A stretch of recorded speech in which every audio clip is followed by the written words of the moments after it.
So today we are going to do Japanese patterns. Oh. So they could be block print. They could also be just regular print. This was suggested by Ritika last week. And she sent some nice articles on, oh God, what is that called? It's a very funny name. Tengui, the hand towel. Tengui. I Yeah. saw a lot of them over there and they were so pretty. I mean, I felt like I buy all of them, but you cannot buy all of them. I know, but it's such a lovely, I think it's a lovely idea because in my mind, when you were speaking about it, I was thinking about like a traditional scarf, like maybe a 16-inch by 16-inch square. But in the article, they've shown It's a longer one. It's a longer fabric, so it may be maybe 2 feet or so. Yeah. By 16 inches, 18 inches, or something like that. So there's more applications in a rectangular piece of fabric than square. Yeah. I've got one. I will just bring it. Oh, okay, let's see. So as usual, there are lots of meanings for each of the patterns, even in this, like we did the African patterns last week. So I'm going to share an article. And I think I'll put that article even in the show notes after the class so that that'll remain. If you want to, you can always go to the video later on and check the article. Because I think, I mean, there are so many sources now, but to get some authentic source, it will really help. And reading that article gives us an idea of how you can use something that is mundane into a graphic pattern, which can then be given a meaning. Well, let's see what Ritika has got. Okay, I have to. Oh, yes. These are cherry blossom. Yes, cherry blossoms, yes. So this is one of those Tengui fabrics, is it? Yes, but I think this is a smaller one. I also got a long one. I think this is a bit square one. It is square, is it? Ah, okay. This is square one. But I got a longer one in which they have their whole print of the festival they have. Right. So the festival is printed on that towel. I was trying to find, but I could not find where I kept it. What is it, Ritika? Is it a towel or is it just like a hand towel? Yeah, hand towel. They use these kind of hand towels a lot. Okay. So it's got, I mean, it's got like absorbency in it, right? Yes. Yeah. That's the kind of texture. Yes. Okay. Yes, like our hankies, but and they use it really often. I don't see them using, tissues to clean their hands. They generally have these towels very handy, which they would just pick it up and then, they are doing everything like this. And even when they have to give gifts, they wrap bottles and everything, with these. And I saw in their museum of craft, they have displayed lot about what crafts they have and then how can you use it, and they had a lot of games around, so I played a lot of it just to see, okay, how do you tie this, how do you do that. So it was very interesting. I really like their museum of craft in, I think it was Kyoto, sorry, Kyoto. Oh, right. So one art retreat in Japan would be a good idea. Yes. How lovely. I was to ask you, let's do one in Japan because now it's pretty much. Yes, I support that. So on that note, actually, Ritu is helping me plan an art retreat in Jaipur.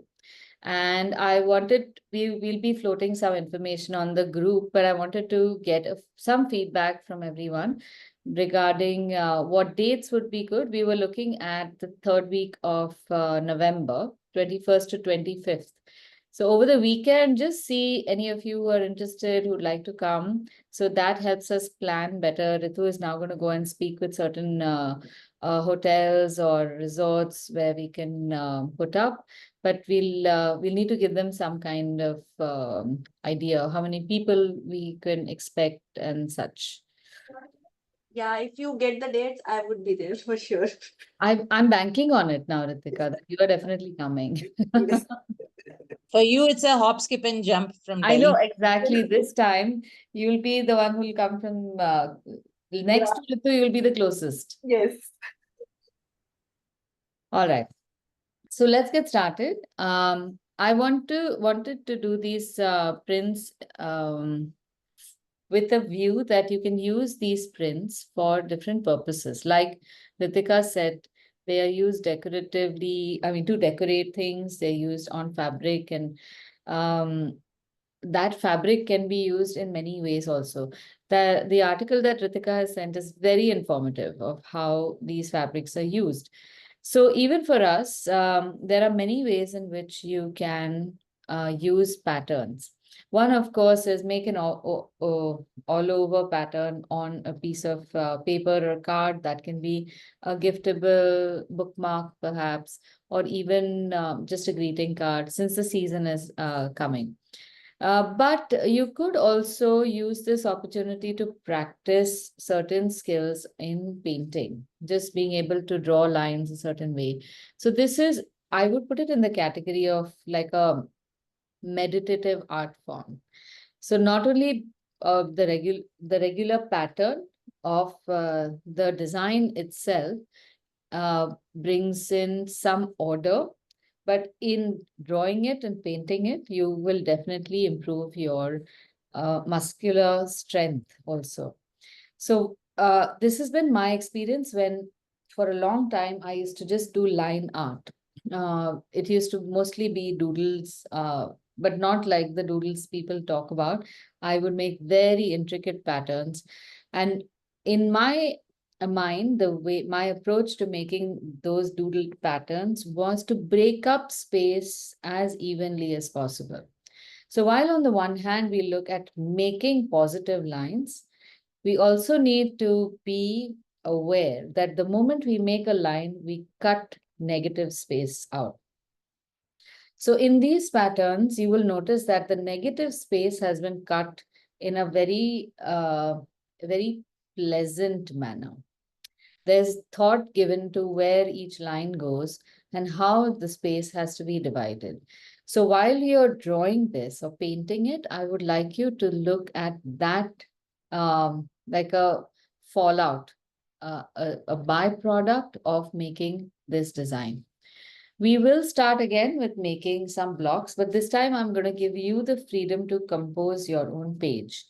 We can make maybe 6 patterns because these are really nice, fun to make.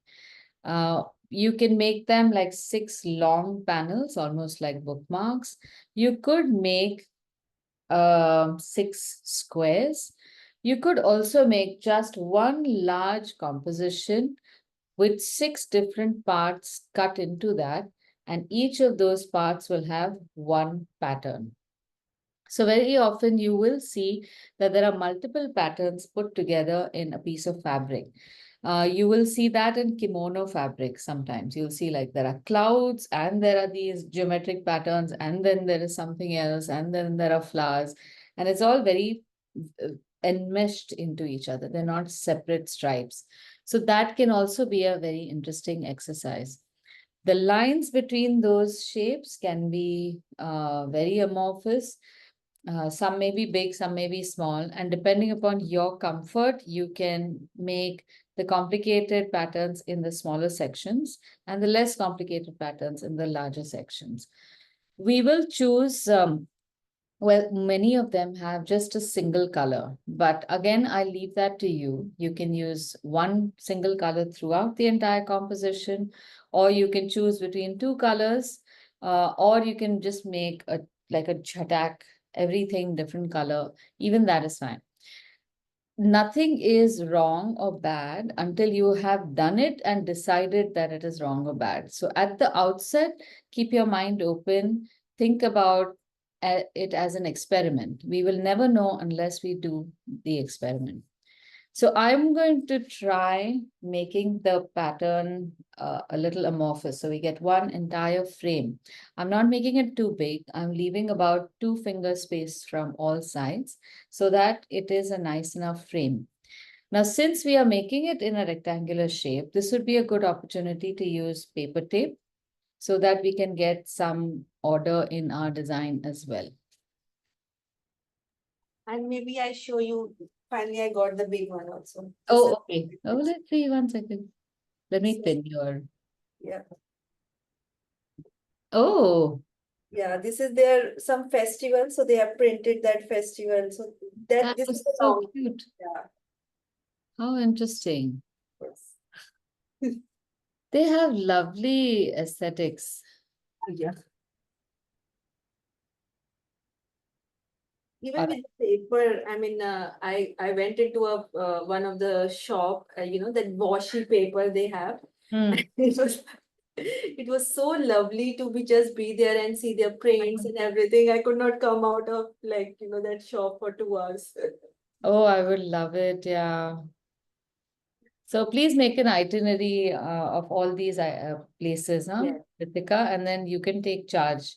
And Yes. like Ritu is taking charge of Jaipur, you please take charge of Japan, and we can then float Yes. the idea.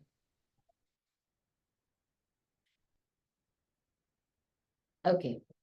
So I have tape from previous times.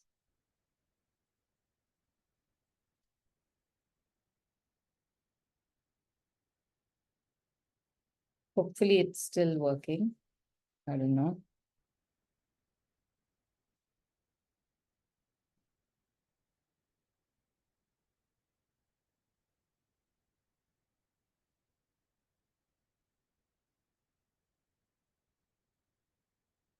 So this frame is going to be pretty large.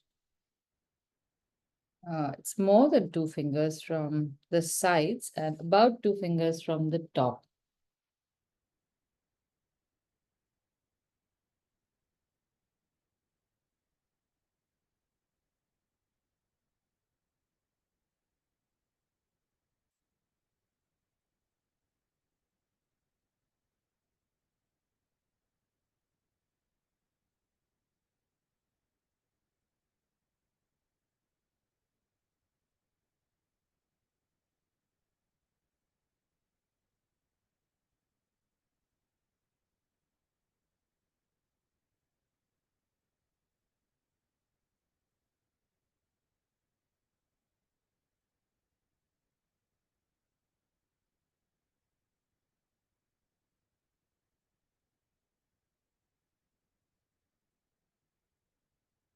When you are applying the tape, you can use a pencil to check that it's the same throughout. The measurements are the same throughout.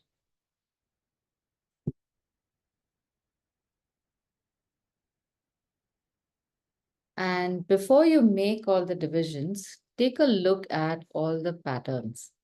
So I'll share the graphics with you.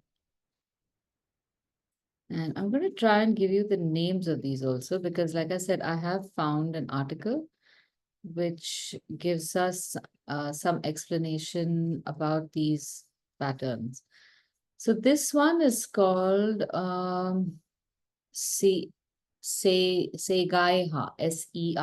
Seigaiha, which is meant to be a representative of what does it symbolize? The sea. Oh, wait a minute, I have lost my frame.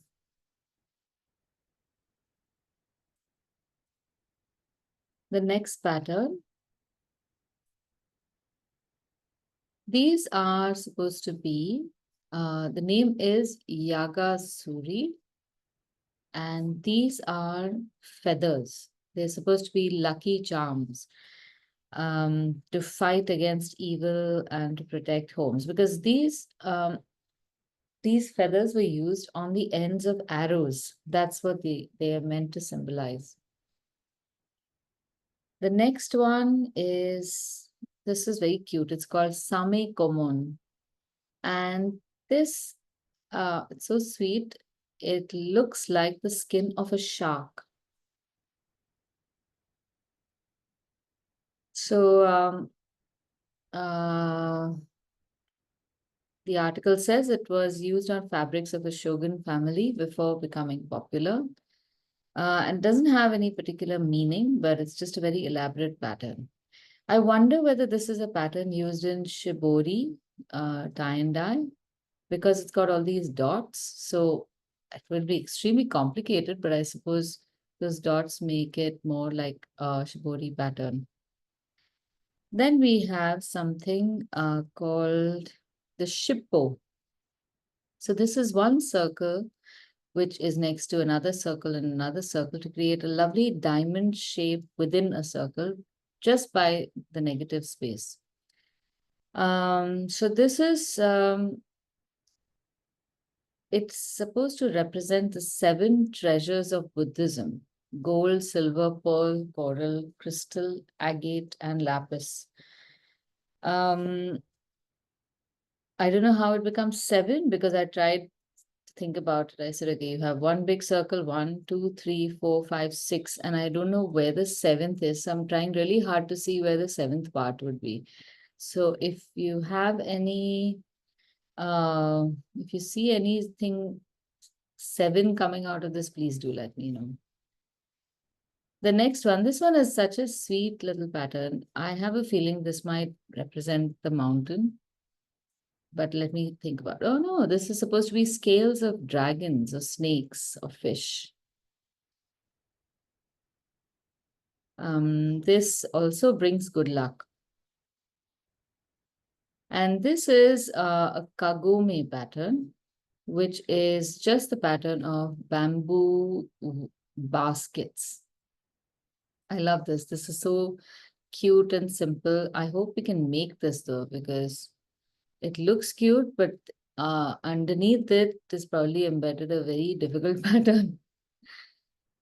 Okay, here's a nice assortment of different patterns. Like we have, I think this dot is supposed to be, not the dot, the flowers inside could well be some flower, could be like a sakura or something. Or another flower called kiri, I believe. So they're combining 2 patterns. You have those 7 treasure pattern and a floral pattern. Then this one at the bottom right is also very popular. And I think this is called a hanabishi pattern. Hanabishi are flowers of the water chestnut. Then you have clouds, of course. This again looks like that basket weave. Look at how complex it is in line art. And these are samples of similar prints on fabric itself. This one is, I really like this one. I think this is called, let me get to that. This is called Asanoha. Asanoha is meant to be hemp leaves. I don't know how the hemp leaf looks. This is supposed to represent hemp leaves. And then we have one more. This is very cutely tortoise shell. The pattern on a tortoise. It's called a kiko or kikumon. So we have several patterns now. We have this honeycomb pattern. We have a hemp leaf pattern. Then we have the basket weave, the scales. This is an easy pattern, so we should definitely try this one. This is an easy pattern as well, circles. This one can look complicated, but I think we should do it. It's very similar to the waves in structure. This one is easy enough as well. And maybe in one section, you could try something difficult. So maybe, yeah, this is not difficult. It'll take time. The structure is very simple. You start off with horizontal lines, and then the vertical line is actually broken. And then you have diagonal lines on a 60-degree angle. So we'll try to make one of these as well. Now the options for us are we going to make them in negative or positive? This one is in positive. So this is easy enough to make in just one pattern. All this is positive and negative, easy enough. That looks like a Wi-Fi symbol, the first one. Yes, it does. You're right. And henceforth, it probably might also be called Wi-Fi. everyone will forget that this is how a blue sea would look. Okay, so this definitely, this one is pointless doing it in negative because, I mean, how do we paint around all these dots? This pattern, if you do want to get a negative effect on it, it would be great to use this masking fluid and make the whole pattern in masking fluid first and then give a nice deep blue wash. This one also, I would love to do this in painting it in negative to get the right shapes, but I know that this is going to be very tedious. So maybe we can reverse it. We can make a cream colored base or just on a white color as well, just make these rings. That itself is pretty challenging. Yeah, Then, because they all have to be placed perfectly to get those correct, patterns. They have correct, to be exactly the same size and right. placed very precisely. Yeah, so I'll show you a trick to try to get that to get it to look like this. Okay, so I'll leave you to choose whichever ones you want. And maybe what we can do is 4 out of 6 patterns, we can all do them together. As you know, we'll end up not being able to complete the pattern anyway, but we can start off together, a couple of patterns, and then you all can take off from there and choose whichever one you want. Now, since I'm making it on one composition, and I'm going to be breaking it up into different sections. When painting, obviously, you will paint one, then leave some gap, and then paint another one. They're not painted in sequence.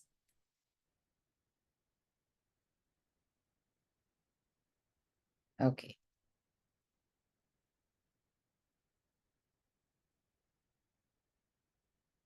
So when dividing this space, I am visualizing some parts which are like this, some parts which are horizontal.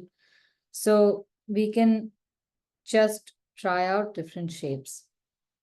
I'm not making too many curves. I've just made one curve on the top left.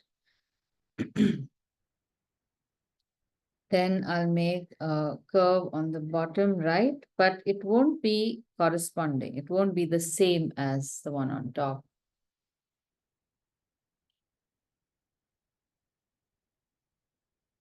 Then I want to make one which is just a straight line division. Just a straight line, not a curve. So one geometric pattern can come here. Perhaps we can do the same thing on the left itself or as well, sorry.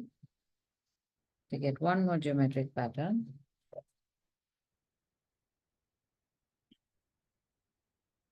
And then here we can maybe make a compound curve to divide this space evenly.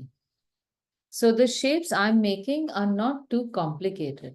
The patterns are so complex that I don't want to make their containers too complicated.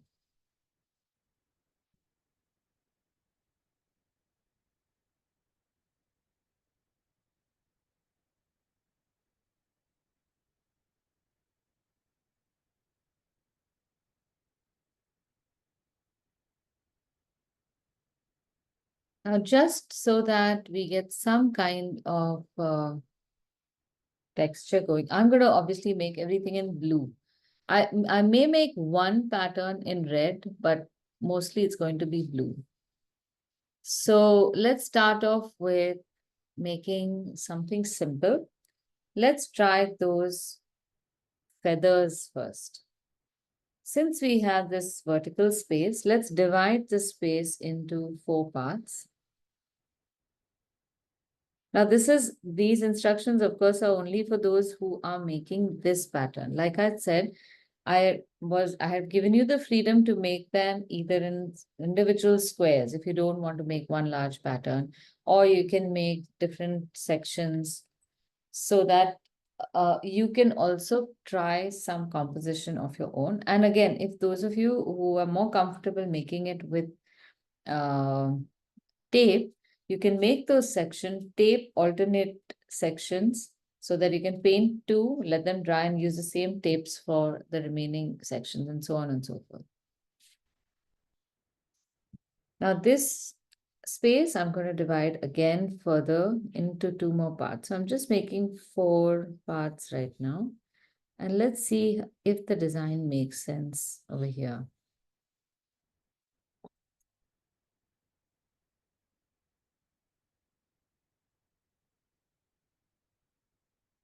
We can make this into one repeat, like we can make a zigzag line running through one section over here. So you just get one feather here, one feather here.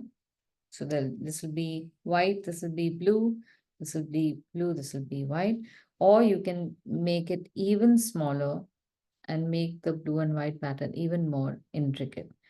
So of course I will go ahead and make it more intricate, because why not?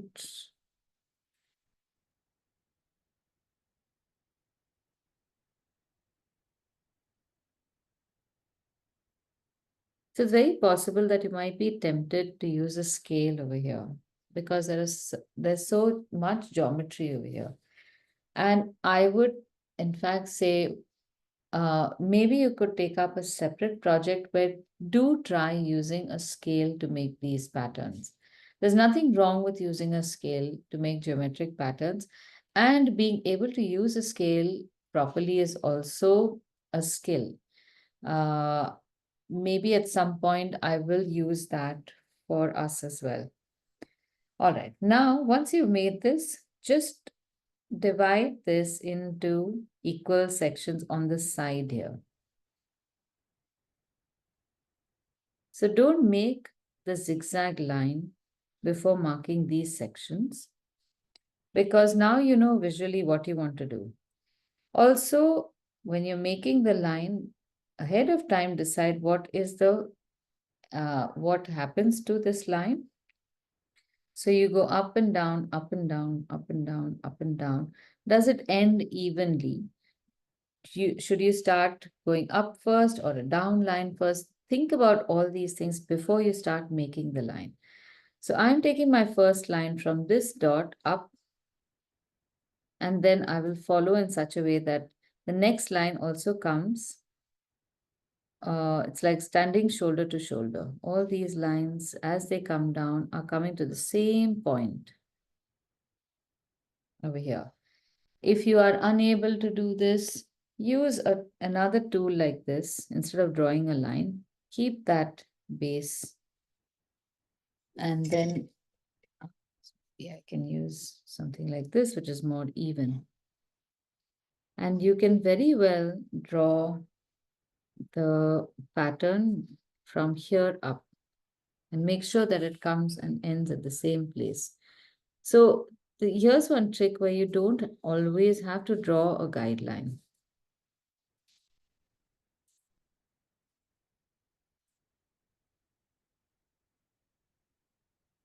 The angles of these lines should be the same.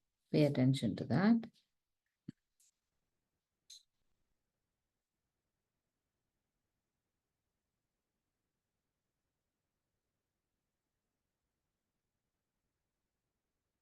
And in pencil, it may not be very noticeable, but if you don't make them the right height, somewhere they will be noticeable.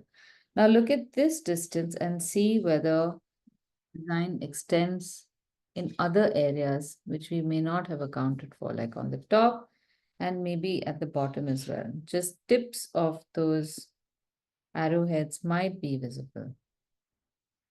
Sorry, what am I saying? Not arrowheads, feathers.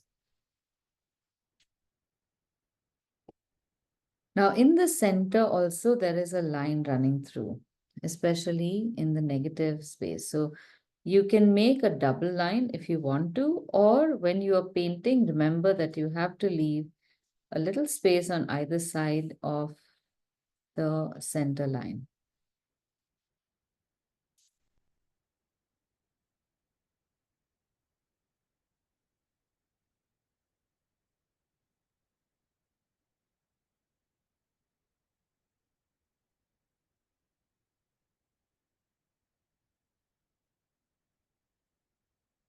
All right. This doesn't require too much, so we can start painting the pattern right away.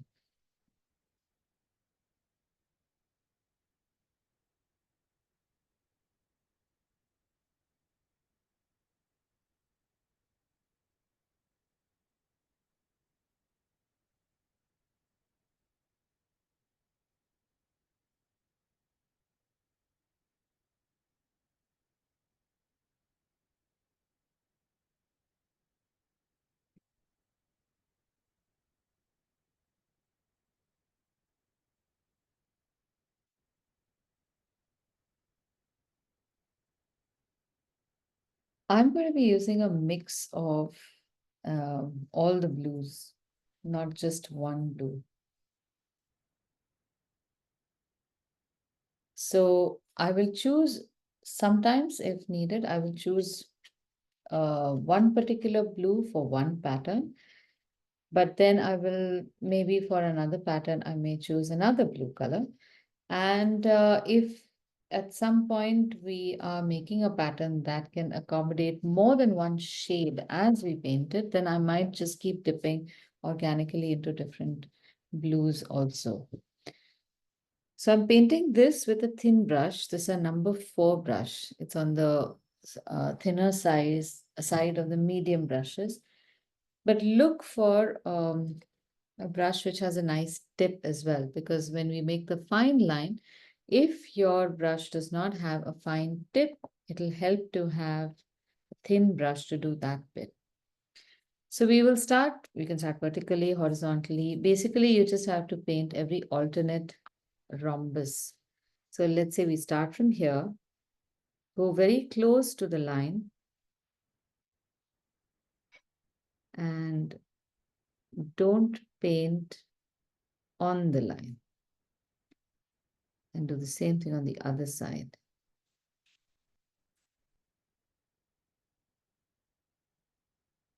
And don't go beyond that section, because the next part is going to be white.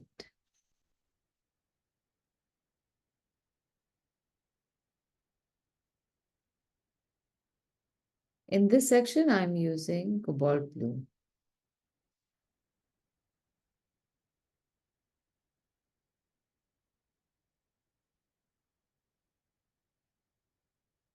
So like I said, if you are uncomfortable with just that arbitrary distance between the painting and the center line, please go ahead and make a double line. I don't know if you can see it. I have made a double line over here, but after the first one, maybe I won't make a double line everywhere else. Also, hold the book in different orientations to make different lines. It's easier to pull a line towards you or towards your right hand if you're right-handed. So keep rotating the book. Whenever painting, remember that you should be able to see the edge of your section, the painted section, beyond the brush. So the brush should be on top of the section you're painting.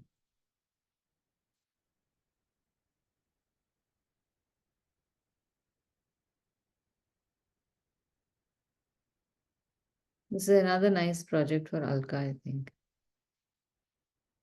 Lots of tiny, tiny, meticulous. Yes. I should start using your illustrations on the cover, I think, because I can never finish them on time. Thank you for that.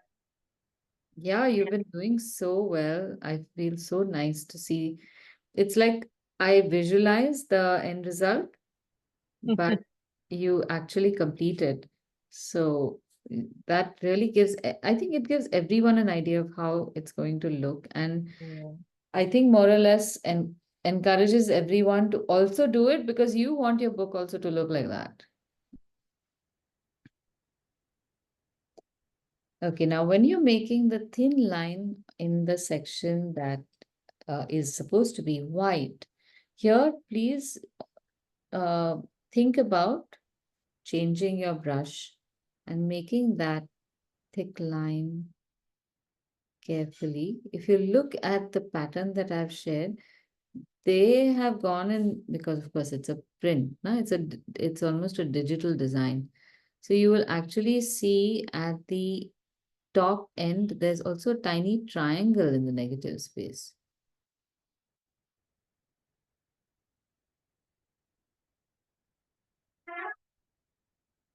So we'll make just one more section so you know how the whole print will look. Because this should be a repeat. I think one blue and one white and one blue and one white like that.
Is everyone able to do this? I think this should be easy, no?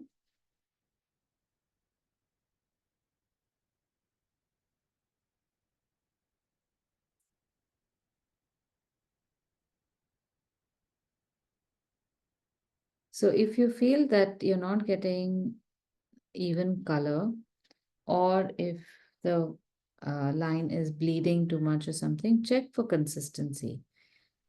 In this particular pattern, we need to use thicker consistency of paint.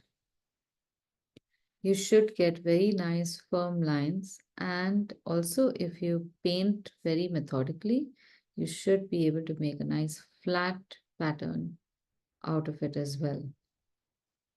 If the paint is bulging too much, that means that you might have too much water. Dab the brush, add some more pigment, or use that water to take pigment from the cake directly. Then you won't get too many watery strokes.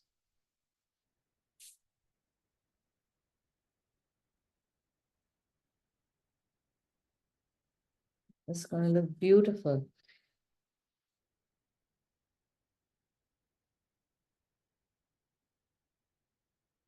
So those of you who are interested in or who might have done printing, like lino cut printing or something, this is a lovely pattern to practice. You will cut out some sections like where we have white and then leave the rest at the same surface.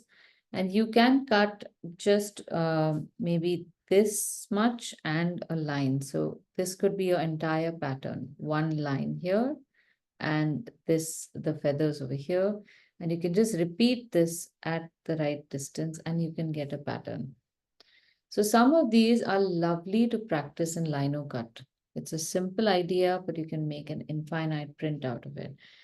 And then you can try using something like that for making cards, small cards, or just at the base of certain letters or something like that. All right. Now the next one, we'll make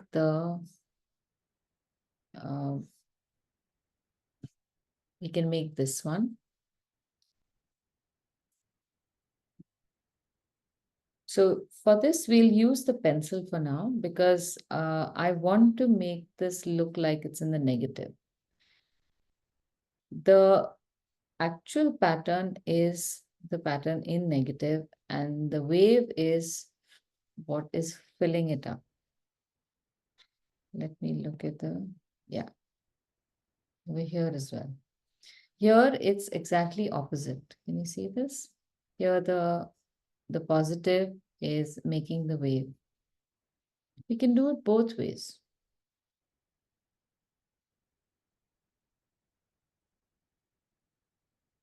Right. So on this bottom part, we can make the ocean. So we can, all right, how do we do this? You can start off again with dividing this space and making some equal scallop shaped designs. So I have some space here and here, okay? And then divide this further into half and half. And within this, now we can make scallops. I don't want to make them too tiny. So I'll give myself a shape like this, which is almost a semicircle. So let's keep them large enough so that we can make a visible pattern. I have made such tiny scallop patterns because I just love the pattern itself. Now mark a dot in the center of these scallops. And first, don't make the scallop shapes on the edges. Make the ones in the center.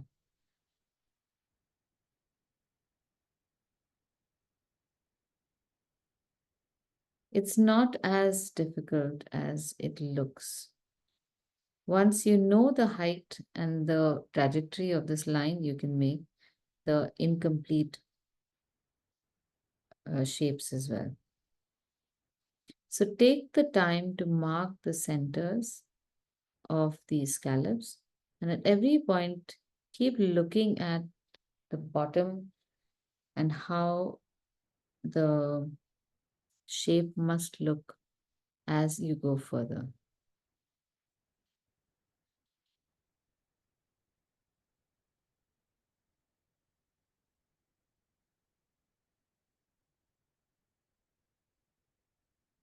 Now, as you go higher and higher, sometimes if you don't keep an eye on the shape, it can either become too flat or too round. The spacing can also be off a little bit, so then either they widen or become narrow. Plus, because we are making it in a shape already, visually maybe you are cramping and bringing them closer together. So just check that none of those things are happening. Sometimes the scallop shape also shifts towards one direction.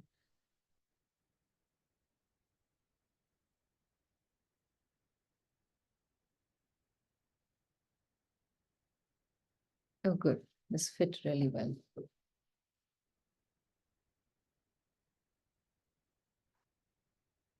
Now, if we want the negative pattern, we paint, or sorry, we draw these lines in pencil and we paint in between and leave the pencil pattern untouched from all sides. So I'm going to do both. In the bottom, I'm going to make it in the negative. And then at some point, I don't know how, I'm going to very subtly shift and make it positive. When you are making the internal shape lines, make sure that they are equidistant.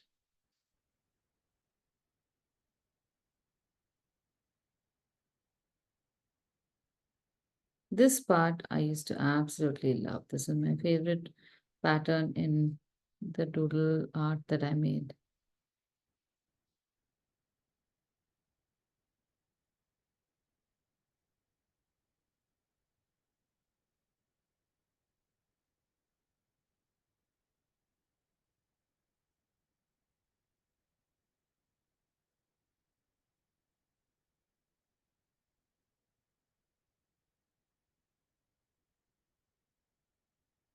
Now, if we were making this with masking fluid, you could easily have made all these lines in masking fluid and then paint over it. I tried making this with a wax candle, but it doesn't look as good. I'm going to show you the result.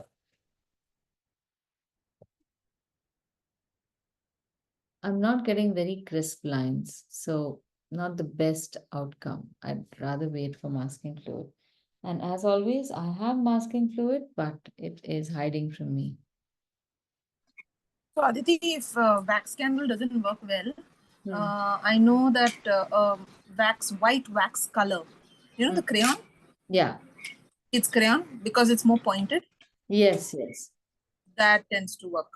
Yeah, that true. That works very well also. The only thing is for this design, we want very crisp lines, the edges. So, I mean, I Yeah. thought about using the wax crayon also, but crayon typically has a very jagged edge. True. That's my go-to anytime I need to do some kind of negative with when I can't find the masking fluid.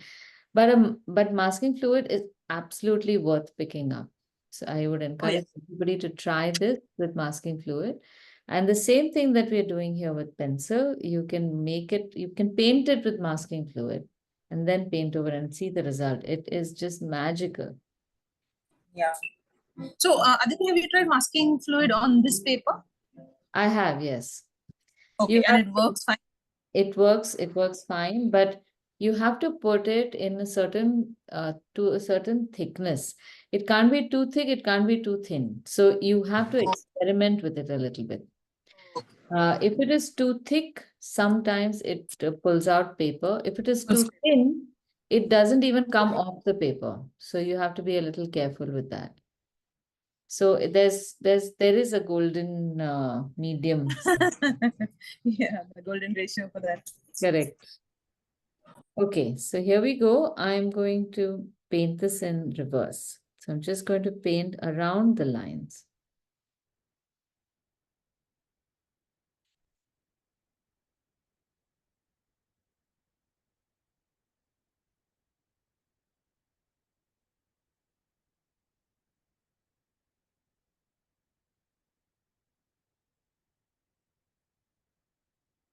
So you just dodge the line from any one side. And on the other side, you can paint on the line. And this is how it will look. You don't have to make it look too, the line doesn't have to be too crisp. And if you use a nice thick brush, you can just quickly paint a line in the middle of that space. And the job is done quite easily.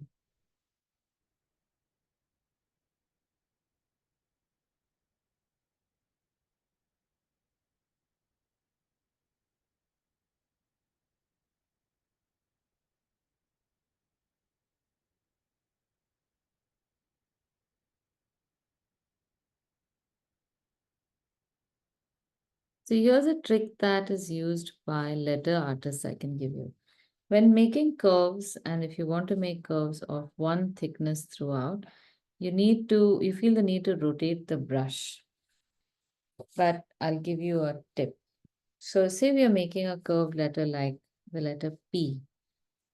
I can make one line vertically of a certain thickness, but when I want to make a uniform thickness along the curve, this is what happens.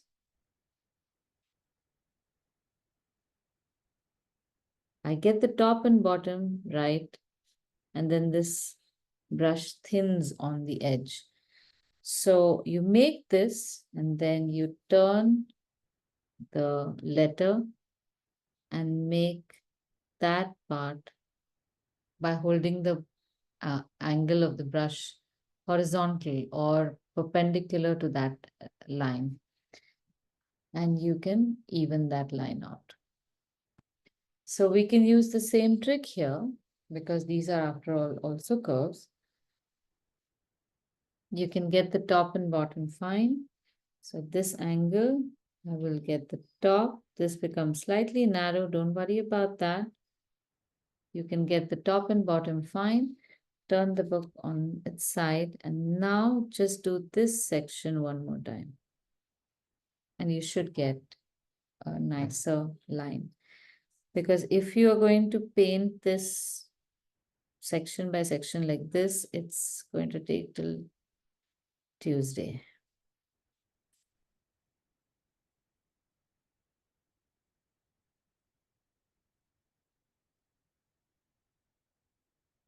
Now the tricky part can come here,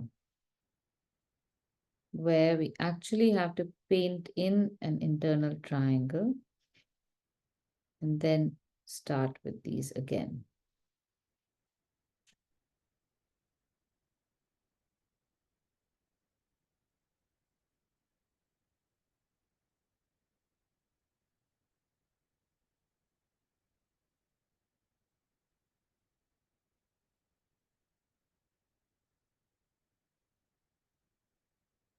Wherever you can, square up the edges,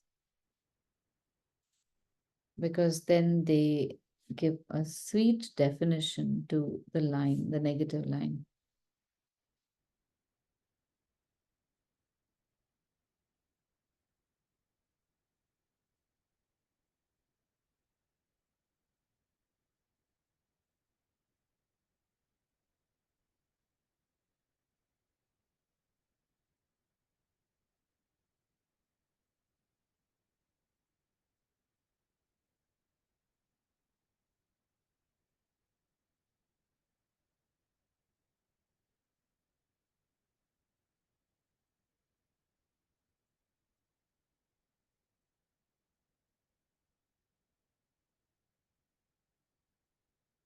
Now beyond this, I will have a line like this, right? This edge. I'm just making the outside edge of the pattern now to show you how I will change the design into a positive design. Oops, sorry, I'm off camera.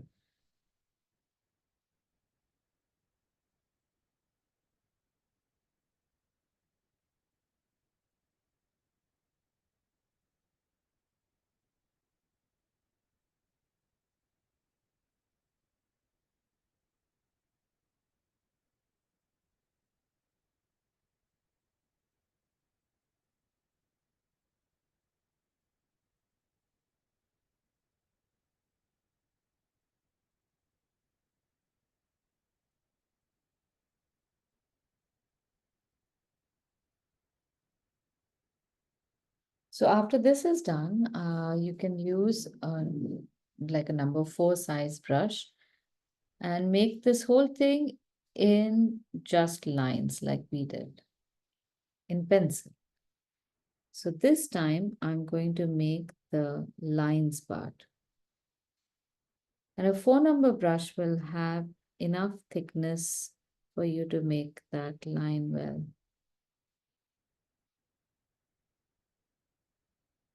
So the line comes and stops just on top of that negative line.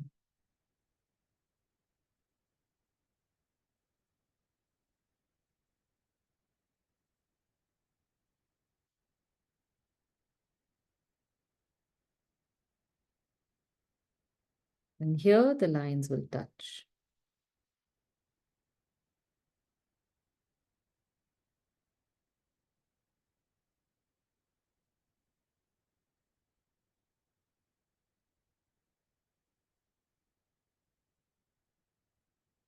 So just at the bottom part, don't touch it because what you see below that is the negative design. And then above that will be the positive design.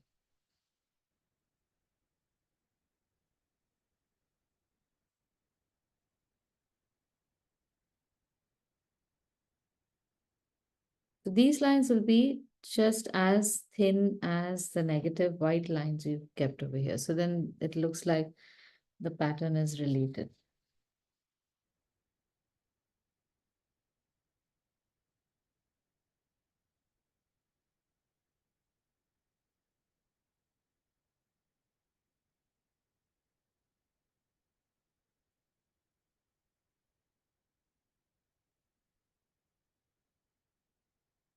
So when we're making these lines, look at how your space is being divided.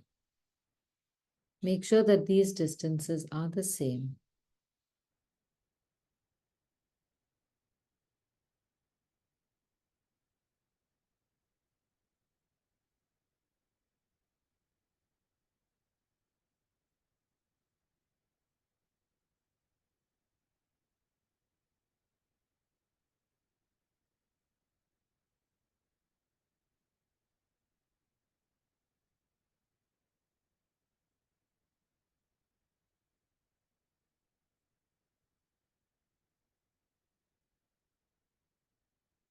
Right.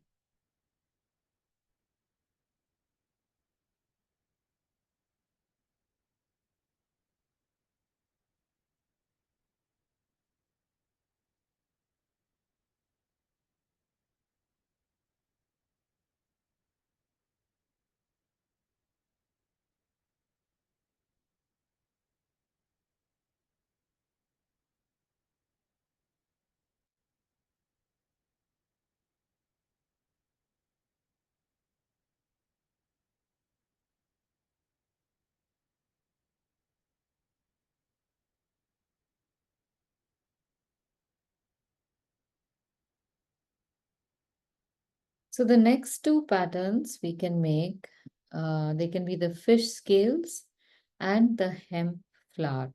So I want to combine the two with the same geometry, one moving into the other. And since we have these two areas moving into each other, it might look really nice. Okay, so let's divide this space with vertical lines or horizontal lines. We need vertical lines also.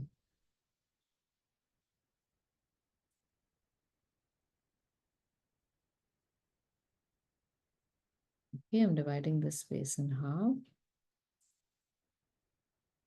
And then quarters.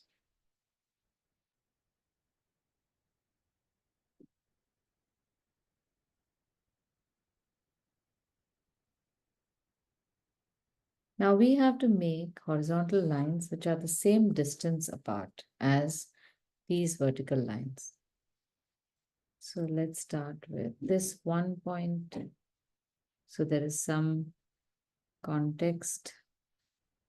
And then use again some tool to identify where the square would be.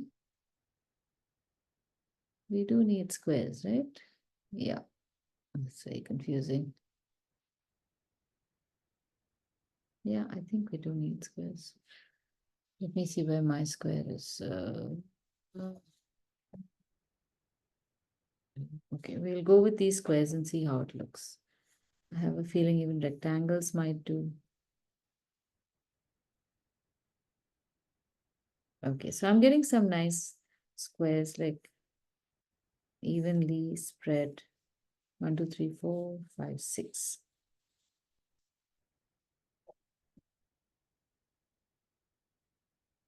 So let me just do this for you, and then you can point out a simpler pattern like last time if you want. I'm dividing this in half again further.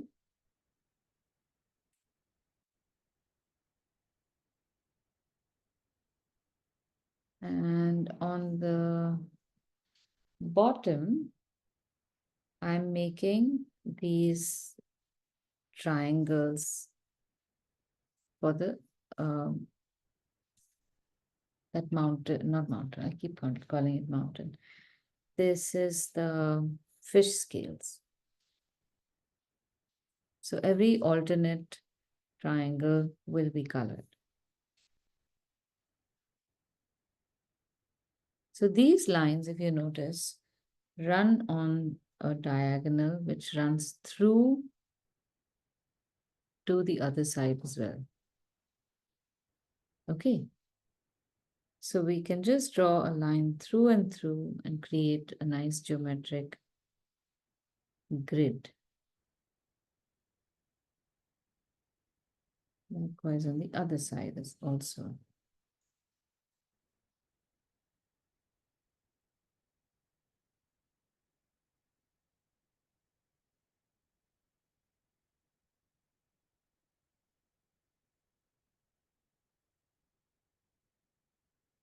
Okay. Has everyone got this grid?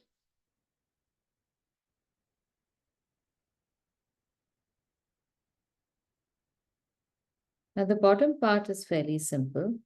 We can just make these horizontal cut marks and paint the triangles in 3 sections.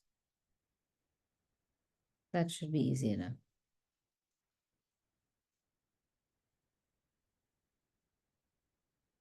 Now taking this further to the hemp design, you can clearly see the diagonal lines in the design.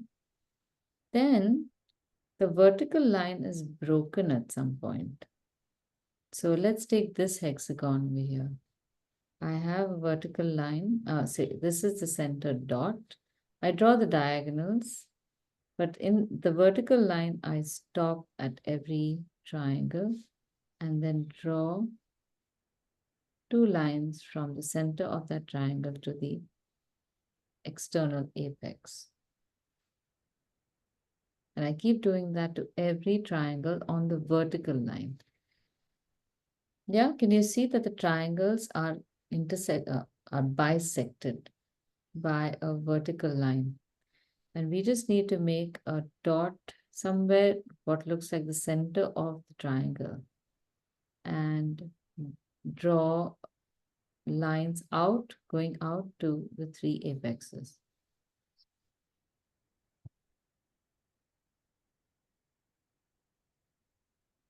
Now, there is a place where these lines intersect into a circle.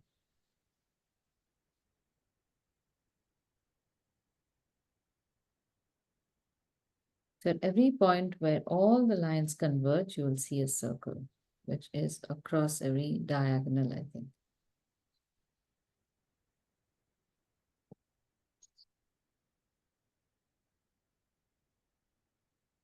Now here again, you can nerd out by painting negative. It will look beautiful.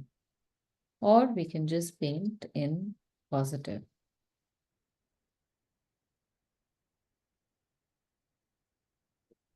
So let's try painting in the positive for a change.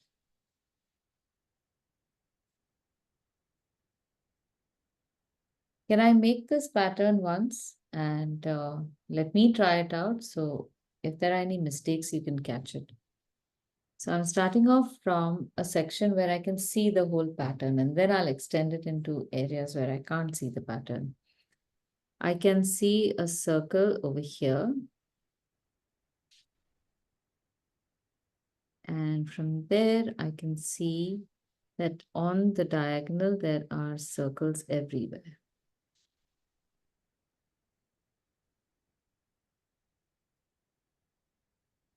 So they're not one above the other, they're on the diagonal. Now from here, I have to draw lines.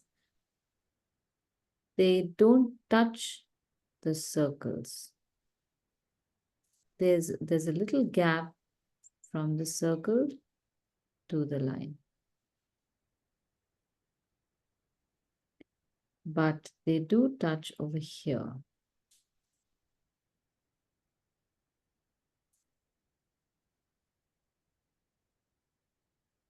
So when the line extends out to the center of the triangular space, that's where they intersect.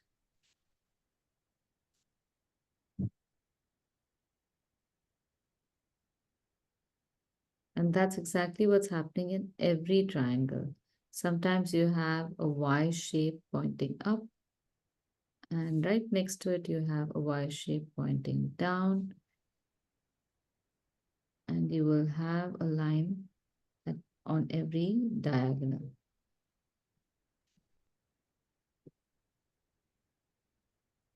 So we just need to remember to bring these lines very close to the circle.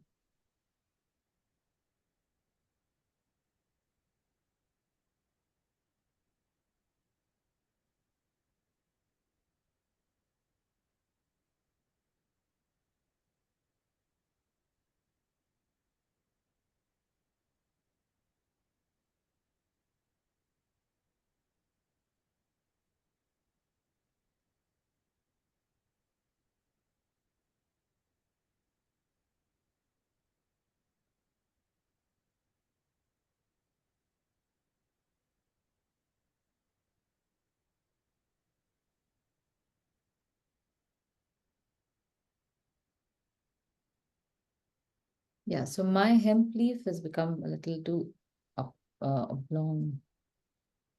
It can be, I think, flatter. So like I said, no, the first part where I started making this square could have been another shape, and that would have expanded this.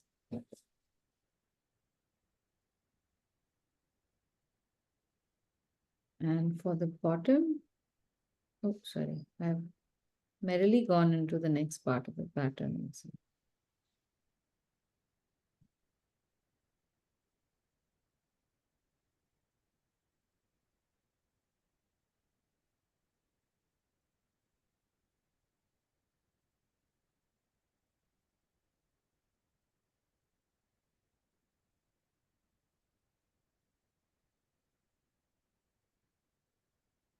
You can see how much your line needs to be steady here, no? This is a perfect test for how many people have been painting, holding the book, and how many people's lines are wobbling, and then just see if you've not been holding the book.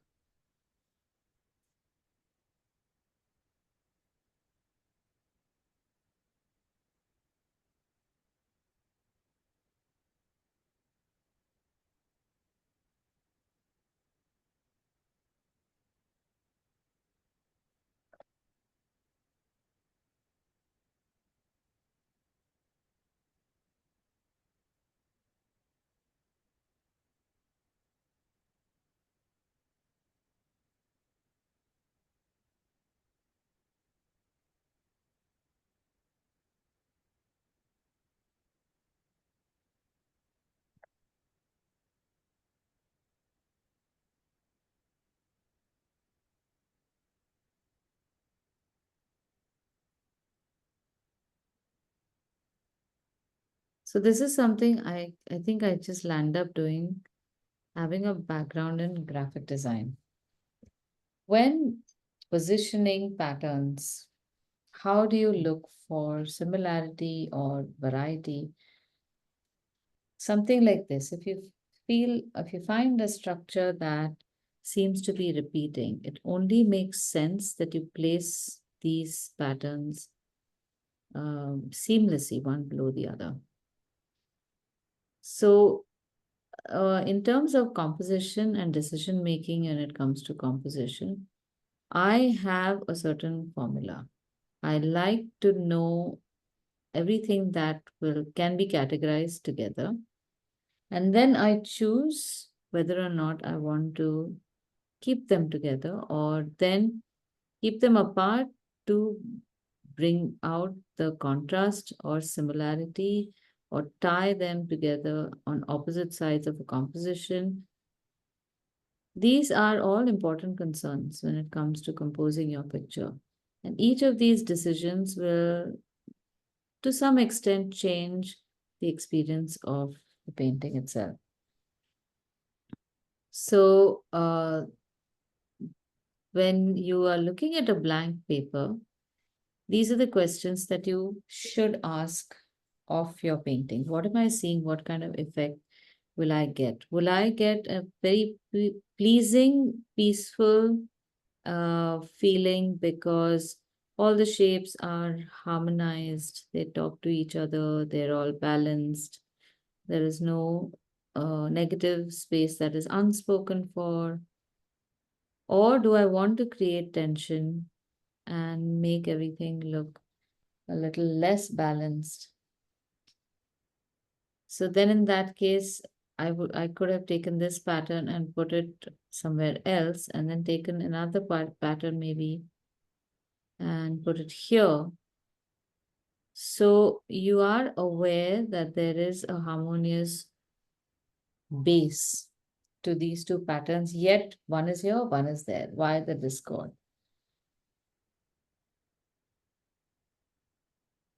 And these are the very things that you notice about your work. I've noticed that about my work in the beginning as compared to the work of other artists. And of course, I never had anyone to tell me, look, this is why it's happening and this is what is happening. So I would just try to figure it out myself.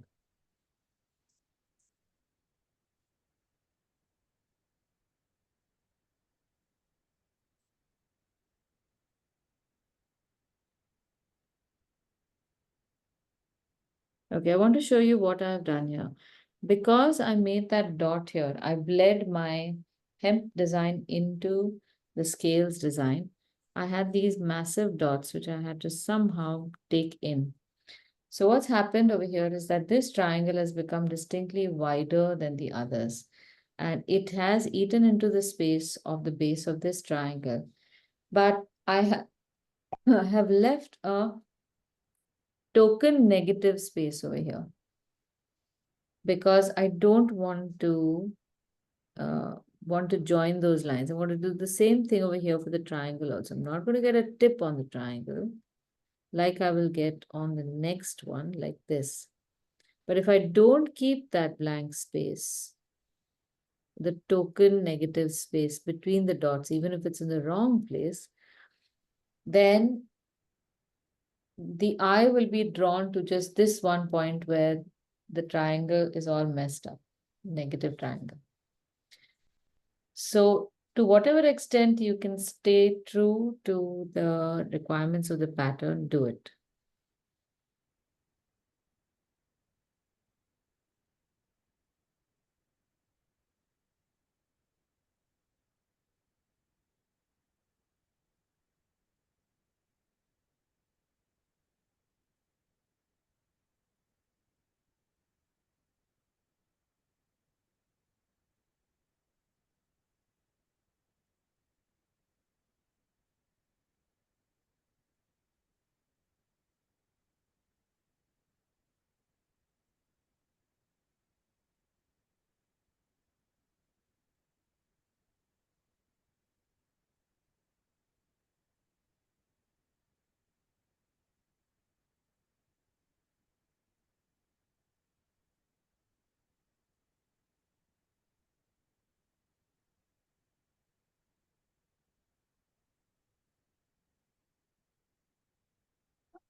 Okay, how's everyone doing?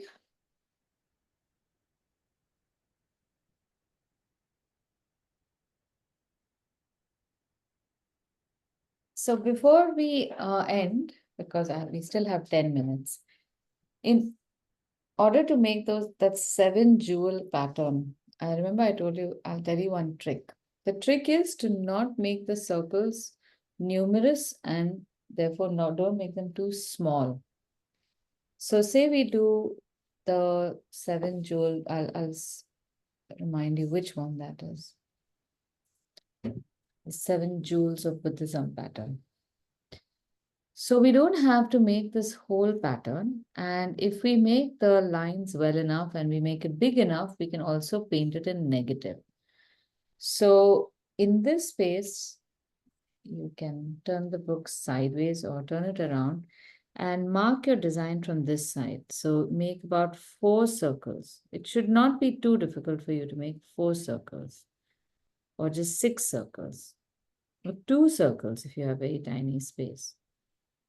For those of you who've been working on a long strip or making or a square, just make 4 large circles in that. I know the circles can be a little wobbly, but make multiples. And in this case also go outside of the box a little bit to mark the extra little bit that comes over here.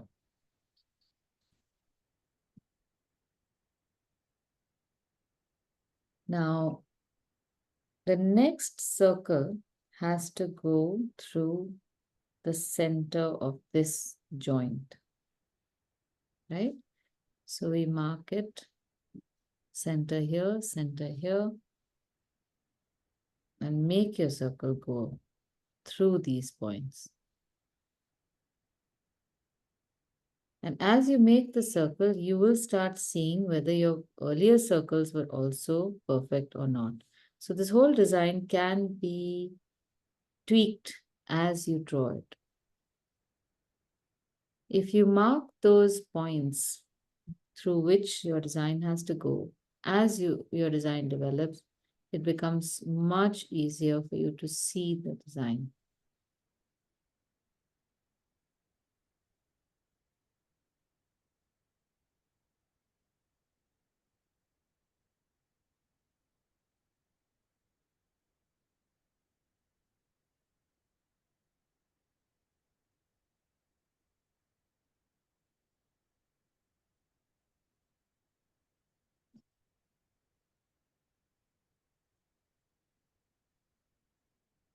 Okay. And this one, if you have the patience, I'm going to really try to do this in the negative. Here, you can first make the outline in a thin brush throughout the pattern. It's very fun. This is great to practice your line.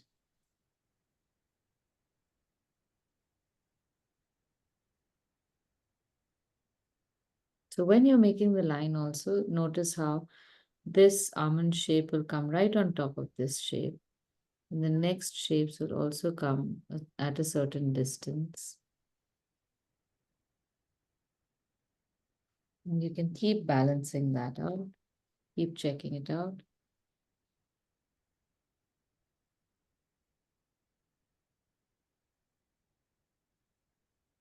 And build the design with these components.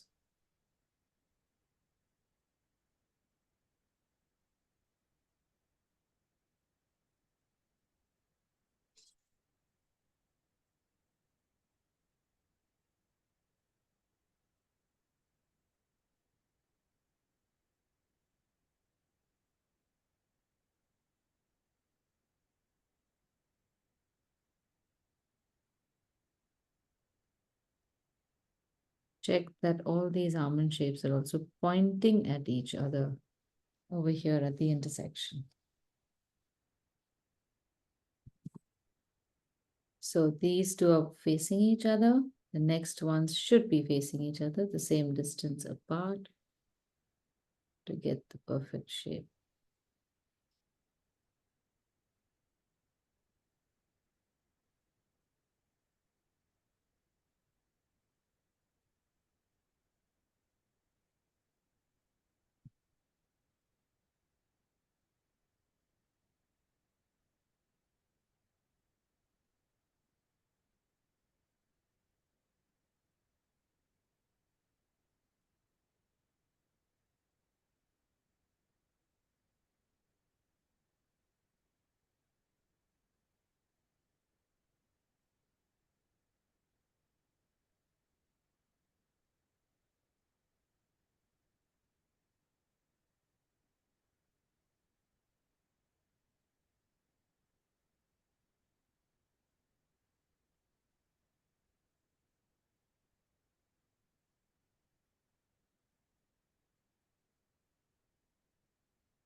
So once all your outlining is done, then you can just use a larger brush to fill up the colors.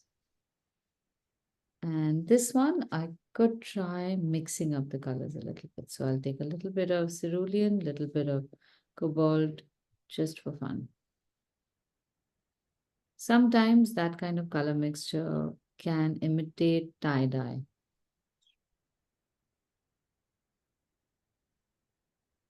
Aditi, you're still using a number 4. Yes, I've just used a number 4 and a number 0, I think, yeah.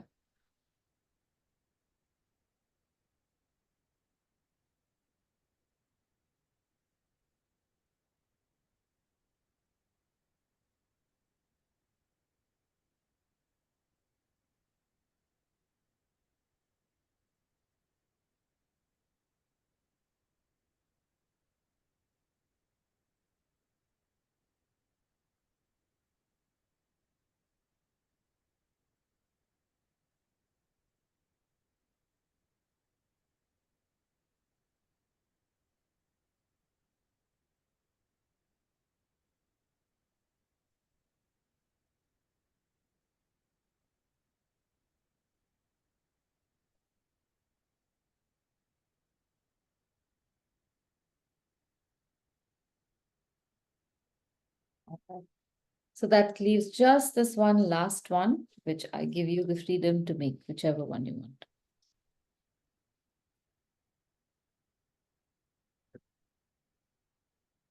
This one I think we can all complete during the week.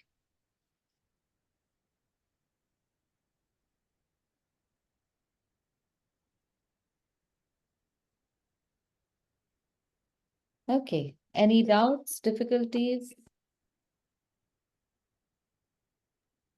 Aditi, just the geometric things, either you get it or you don't get it. It's like that in the first shot. Yeah, then what happens is the eyes just go round and round.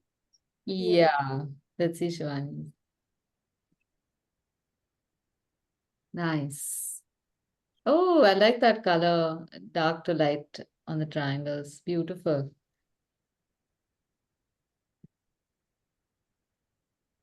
I echo Ritu, but I can also confidently say this is better than what I would have done 2 years ago.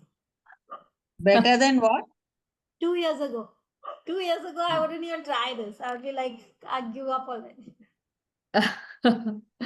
Oh, this is nice. Like I could not get the honeycomb, so I just gave up. Yeah, but you know what? You've Tried it yet. I It's- mean, I don't know what's wrong. I could see the lines going, but then I got lost. So it yeah, became rather than a flower, it became just the, squares around the. yeah, Aditi, you just post this on the group, yeah. I'll do that. so then I can just finish. Ah, nice. I love this. What a Mine lovely has breakup reduced of so much. design. Red is looking so nice. Hexagons are beautiful. Oh, wait, 1 minute. Ritu, show us yours. Ah, nice. Very pretty. Half and half. I've got stuck someplace, so I said I'll do it when my brains are a little clearer. Yeah, that's a possibility, brain fatigue. After Yeah. so many lines and the lines doing so many things and the negative and positive and everything, it can get a little confusing. But I'll give you one idea if you really want to take this on. To get an A6 size book, a sketchbook, and Hmm. make a pattern on each of those pages. Make a pattern every day. You can make it in pencil, pen, sketch pen, watercolor, crayon, anything. Just get a small diary and try to make a pattern every day. It usually has about 40 pages. So within a couple of months, you should have that entire diary full of patterns. So if you want, you can keep it a weekly activity. You search for a pattern and then you make that in every page. You don't have to make the whole double spread, although the double spread looks really beautiful. You could probably make it on one side, and on the other side of the spread, you could write about what pattern that is. Because then you start creating your own little document. This is again a project that I would love to do, but no time. So hopefully at some point I'll be able to do this. The other thing that I've also seen is when you come across interesting fabrics, you can buy a small swatch and you can actually make a fabric book itself. So while we only know of paper books, you can use fabric, you can actually bind it, almost like how these upholstery stores have Yeah. their fabrics.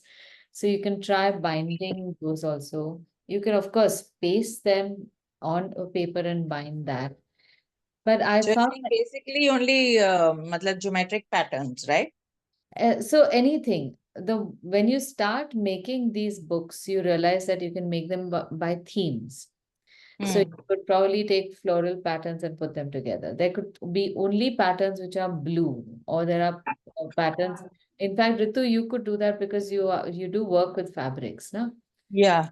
So you can make just it's like a pleasure book. It Yeah. doesn't have to have words, it doesn't have to have a story, it doesn't have to be read. It's just something that you can sit with on your lap and just enjoy the different patterns like in a book form. Yeah.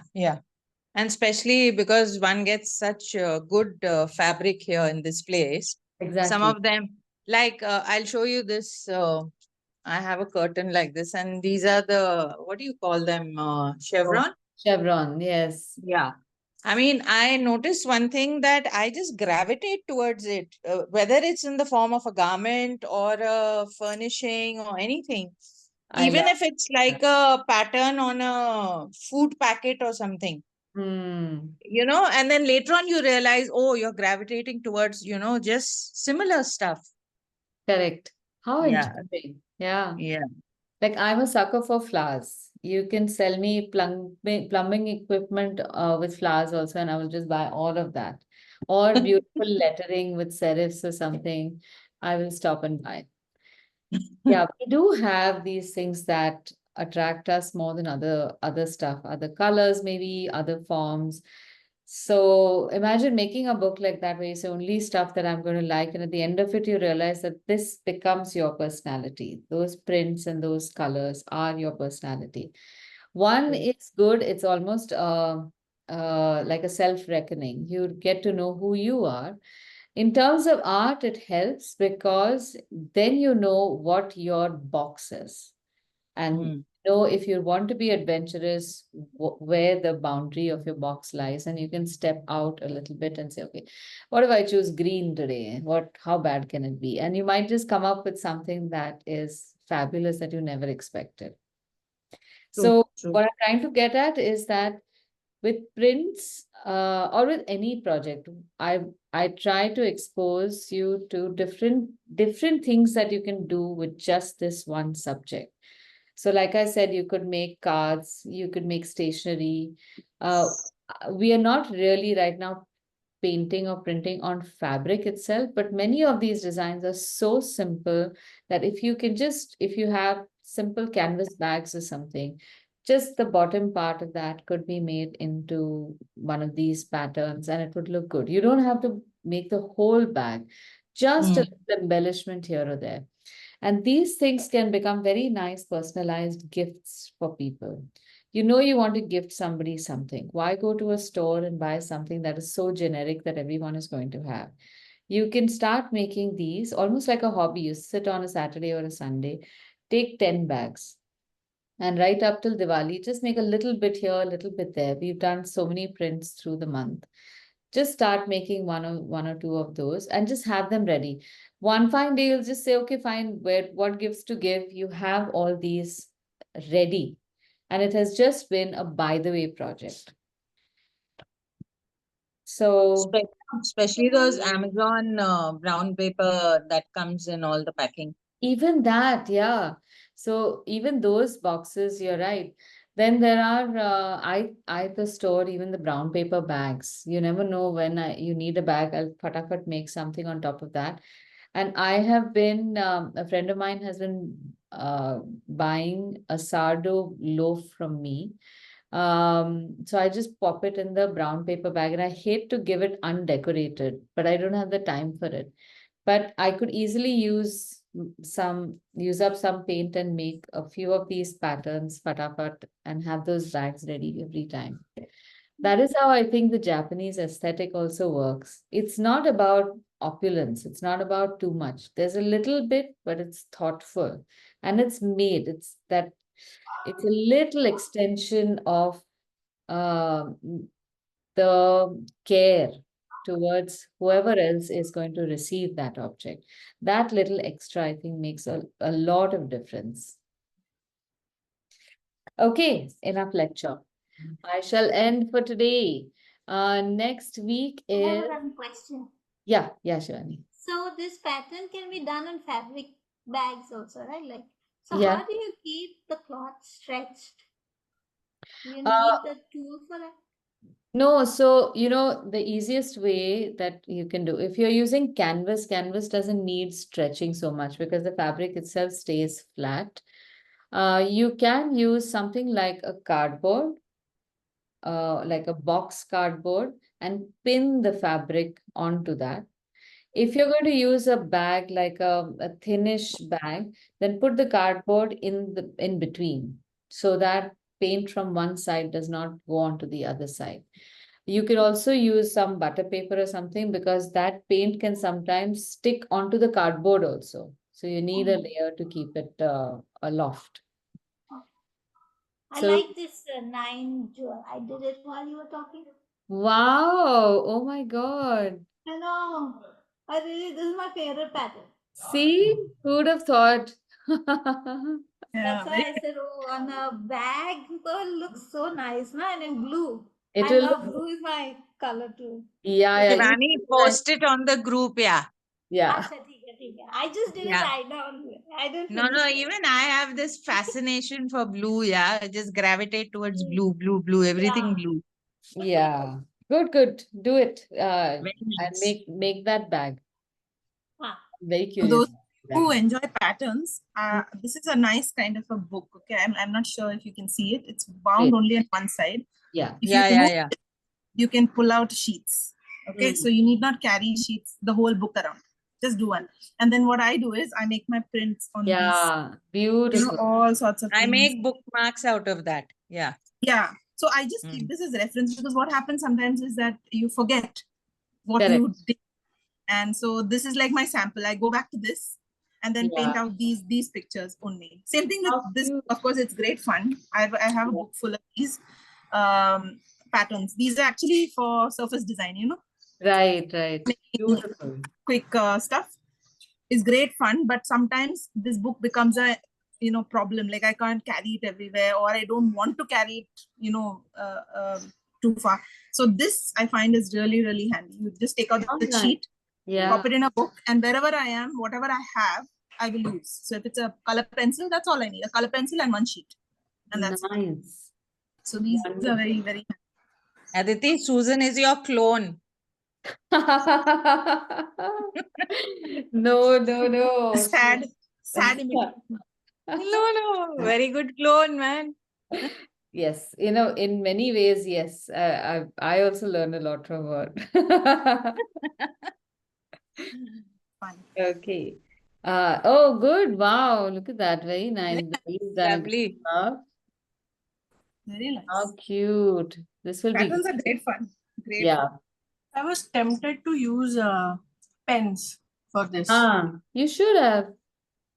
but because I'm using this thick watercolor paper with textures, so I'm not sure pen would have worked. You need a very liquid pen for that then. It works then. So if you Gel use pen. The gel like, pen. yeah, or there are pens which have liquid ink. There's one pen called the sign pen. I don't know why it's called a sign pen. I don't think anyone can sign with that. Yeah. You can't write on anything with that. No. Yeah, so this one has liquid ink, and this one you can use on very thick paper also because that liquid just gushes out. Yeah. You should not use it on thin paper. Yeah, You ruin the paper altogether. correct. Okay, I have one question related to fabric. Mm-hmm. Has anyone used fabric on canvas? And what do you use? To use a fabric glue? Paint to me. Sorry?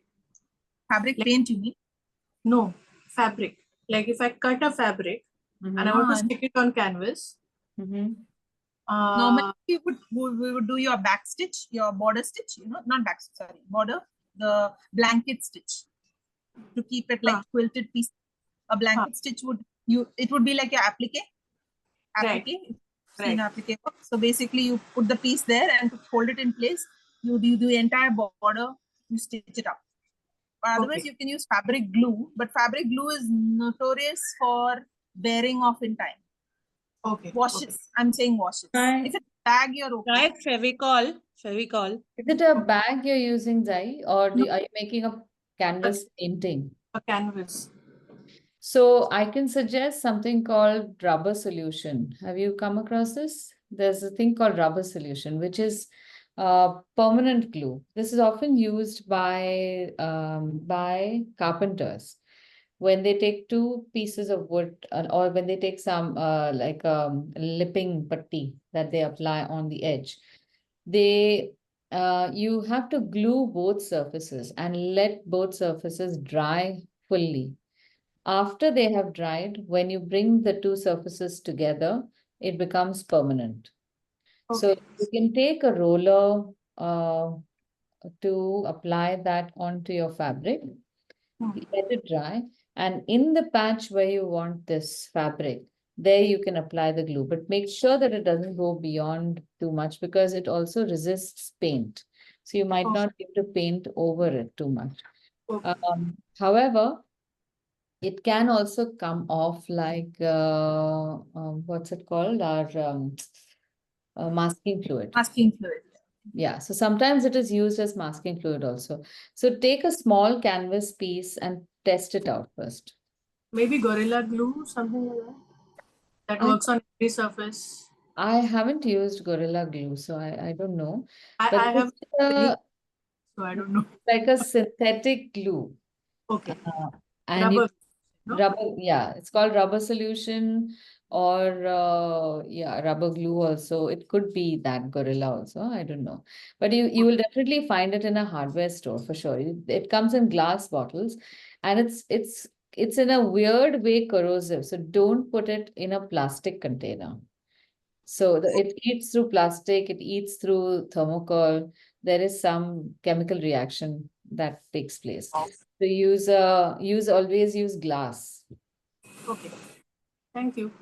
Okay. All right. So we have an extra week next week. Do you want to do a print or you want to take the week off? Print. Print. Okay. Print. Wonderful. So, do you have any suggestions, any thoughts, ideas?